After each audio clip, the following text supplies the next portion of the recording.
अस्सलाम वालेकुम। मेरा नाम है मकबूल अहमद और आप देख रहे हैं बनारस की आवाज़ 05 न्यूज़ चैनल। इस समय हम बुनकर उद्योग मंडल के सचिव जनाब ज़ुबैर आदिल साहब से बात करने आए हैं कि बीते दिनों हमारे अल्पसंख्यक कल्याण मंत्री दानिश आज़ाद साहब आए थे। बुनकर की जो सब्सिडी का जो मामला है पिछले 8 महीनों से चल रहा है, इस पर बुनकर उद्योग मंडल ने किस तरीके से अपने प्रस्ताव उनके पास रखे हैं, क्या-क्या मांगे हैं बुनकर उद्योग मंडल की, और इसी तमाम चीज़ों के बारे में आज जनाब ज़ुबैर आदिल साहब से जानते हैं। तो ज़ुबैर आदिल साहब, क्या लगता है कि सरकार इतना लेट कर रही है बुनकरों को राहत देने में, और जो मंत्री जी आए थे अल्पसंख्यक कल्याण मंत्री, तो क्या लगता है क्या मांगे आपने उनके पास रखी है? अल्पसंख्यक मंत्री दानिश आज़ाद साहब आए थे और वो बुनकर के बेटा भी हैं और बनारस से उनका नाता पुराना था, इसलिए उन्होंने यहाँ पर हम लोगों ने उनको बुलाया भी था, इसीलिए वो यहाँ पर आए भी थे कि अपनी ही आवाज़ हम ही लोग बुलंद करें।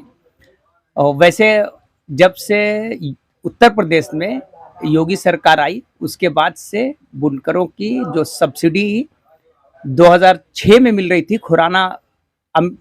खुराना जी जब दिए थे और मुलायम सिंह यादव की सरकार थी, उसके बाद से बुनकर की सब्सिडी को लेकर काफी असमंजस की स्थिति रही। कई बार आदेश शासनादेश आया भी और बदलना भी पड़ा, फिर उसके बाद फिर आए, फिर बदलना पड़ा। एक तरह का एक स्थिर जो वर्तमान सरकार उत्तर प्रदेश की है वो एक स्थिर शासनादेश नहीं दे रही है। इस तरह का शासनादेश दे रही है कि बार बार बुनकरों को सरकार के पास आना जाना पड़े, अपनी बात को कहना पड़े, एक दूसरे से संपर्क करना पड़े, इस तरह का है। जबकि इससे पहले भी सरकारें थी, अगर किसी तरह का टैक्स लगता था तो एक बार में उस टैक्स को कम या खत्म कराने की जब बात होती थी तो एक बार में हो जाता था। अभी वर्तमान में ऐसा है 6-7 साल से इसी पर लोग काम कर रहे हैं, उसके बाद भी सरकार एक स्थिर शासनादेश नहीं दे पाई, जिसकी वजह से बुनकरों को बार बार परेशानी का सामना करना पड़ रहा है। इससे संतुष्ट नहीं हो पा रहा है बुनकर, और जो मेन मुद्दा क्या है, बुनकर क्या चाहता है, मूल्य वृद्धि या ओवरलोडिंग क्या है?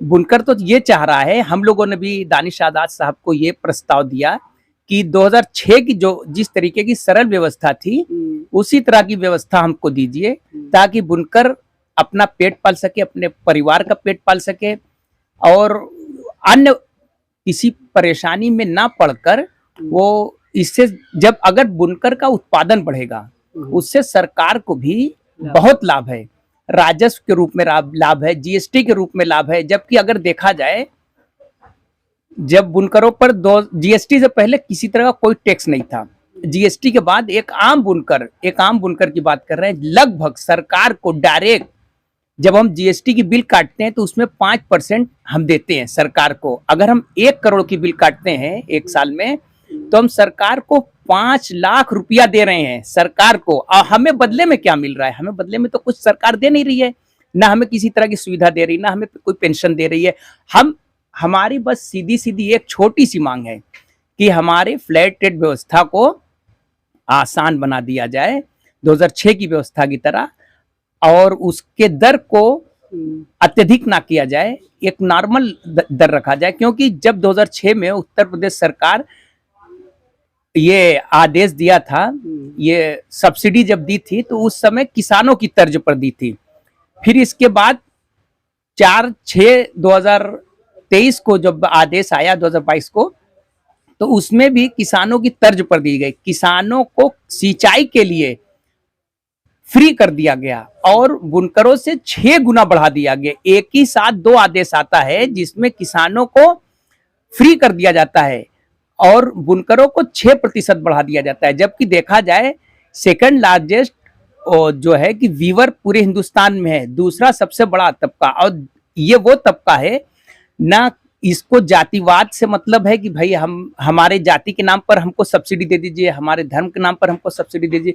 ये तो बुनकर के नाम पर इनको सब्सिडी मिलती थी, और आज भी हम यही चाह रहे हैं सरकार से कि हमें जल्दी से जल्दी उसी तरह की व्यवस्था दीजिए ताकि हम अपना काम सुचारू रूप से कर सकें और देश और प्रदेश का विकास हो सके। और ये कहना चाह रहे हैं हम कि हमें किसी तरह की आरक्षण तो मिल नहीं रहा है, हमें सरकार नौकरी तो दे नहीं रही है। हम क्या मांग रहे हैं? हम तो सरकार को, हम जब कमाते हैं तो सरकारी कर्मचारी 6 घंटा काम करता है, हम 12 घंटे काम करते हैं। हम सरकार के कर्मचारी और सरकार के लिए काम करते हैं, उसमें से हम सरकार के लिए भी काम कर रहे हैं। उसके बाद भी हमारी किसी तरह की सरकार कोई सुविधा नहीं दे रही है।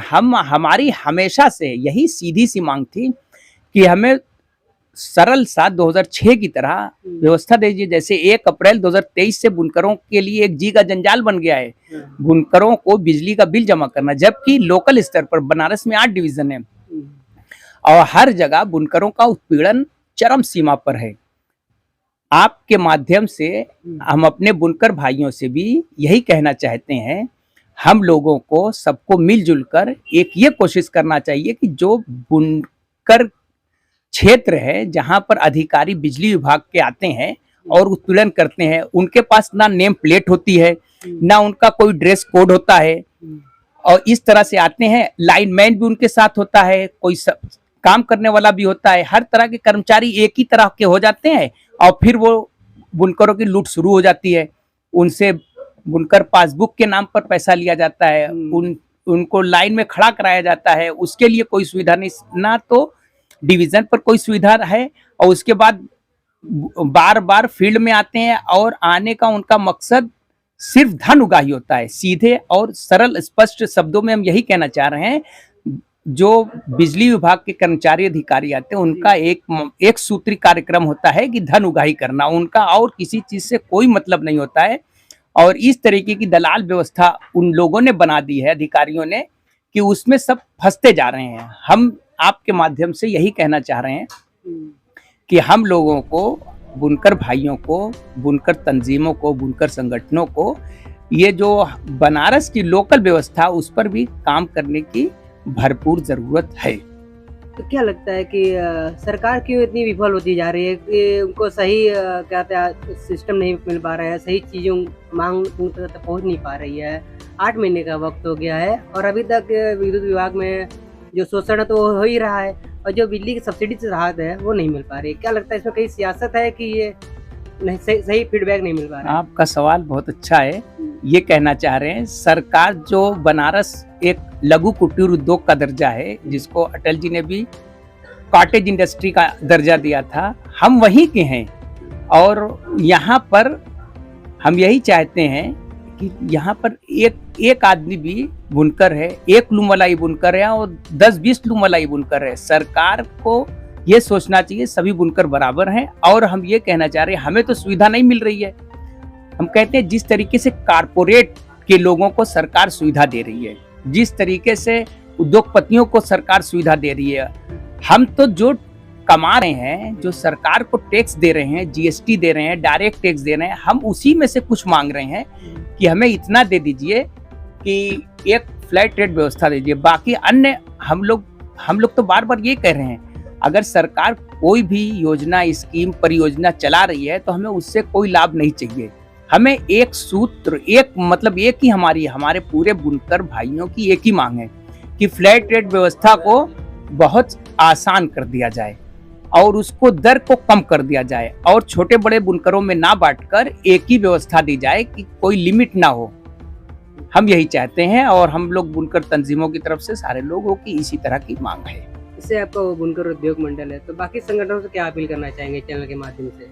हम यही अभी भी हमने अपील की है, फिर उसको दोहरा देना चाहते हैं। ये कहना चाह रहे हैं कि जो बनारस में बिजली विभाग के कर्मचारी बेइंतहा उत्पीड़न कर रहे हैं बुनकरों का, उनको अलग अलग नाम से, अलग अलग काम से, जैसे हमने कहा कि उनका एक ड्रेस कोड है जो सरकार ने तय किया है, उस ड्रेस कोड में रहें और उसी में उनको रहें और नेम प्लेट उस तरीके से लगाएं जिस तरीके से ट्रैफिक पुलिस और पुलिस लगाती है, उस तरीके से हो।